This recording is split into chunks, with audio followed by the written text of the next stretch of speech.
Grabe mga Lods, no? 6,000 followers na tayo. Yan Lods, tignan nyo dyan sa taas, no? Grabe, no? Dati lang 600 lang yung followers natin, pero ngayon ay 6,000 lang. Sa tulong po yan ng Team Hilas po mga kapatid, no? Grabe, nakakatuwa kasi sobrang, alam mo yun, na way back 2011, 2015 pa ako nagpe-Facebook.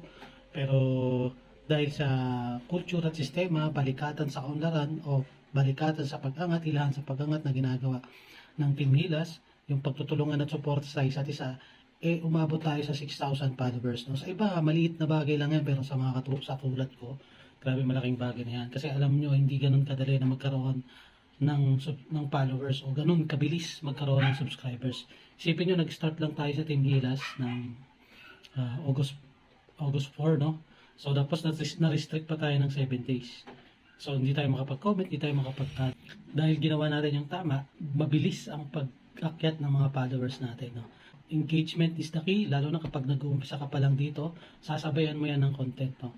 Tip ko lang sa inyo guys, no? Kung talagang gusto nyong seryosohin ang pagre-reels, no? Kung gusto po ninyong kumita o ma-monetize, sundin po natin yung tama o gawin natin yung tama. Kasi sayang yung panahon, no? Sayang yung mga post natin kung hindi tama yung ginagawa nating na pagpo-post o pag-upload ng reels. So masasayang lahat ng effort natin na yan.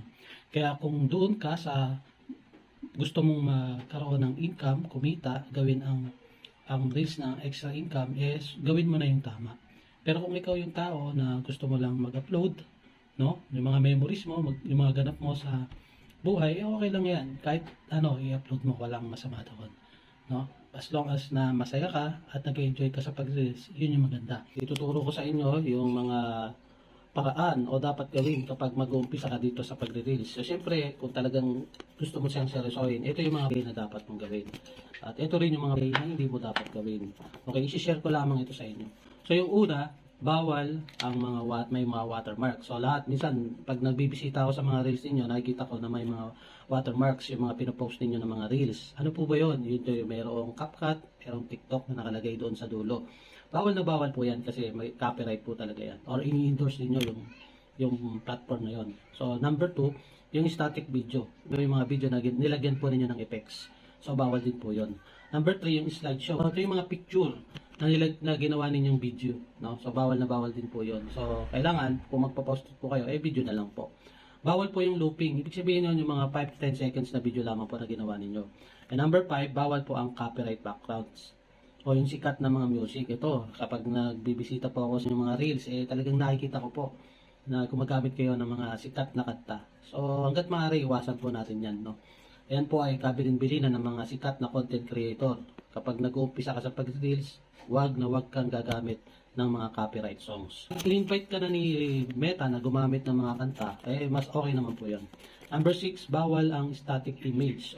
And number 7, bawal ang bata na kahubad. Bawal ang bata na kahubad, bawal din po ang matanda na kahubad.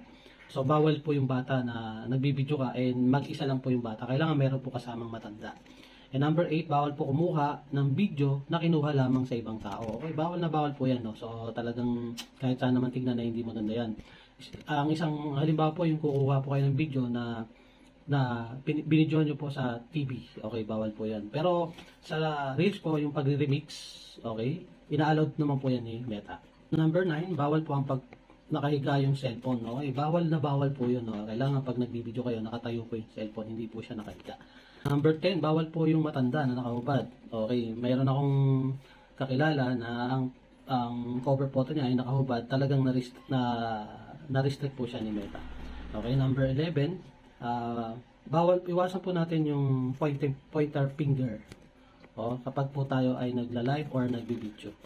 Okay, number 10, iwasan po ang mag-upload ng mga video na may mga copyright. Okay, para maiwasan po natin yan po yung mga bagay na dapat natin gawin. Okay, kagaya ng sabi ko, kung gusto niyo lang po mag-upload, no? At ayaw nyo naman ma-monetize, kahit ano pwede nyo i-upload kung saan po kayo masaya. Maraming salamat mga ka-Team Hilas sa lahat po ng mga sumuporta sa akin, sa content creator na tumulong sa akin para maabot natin yung 6,000 followers. Maraming salamat sa inyo. Arigatou gozaimasu.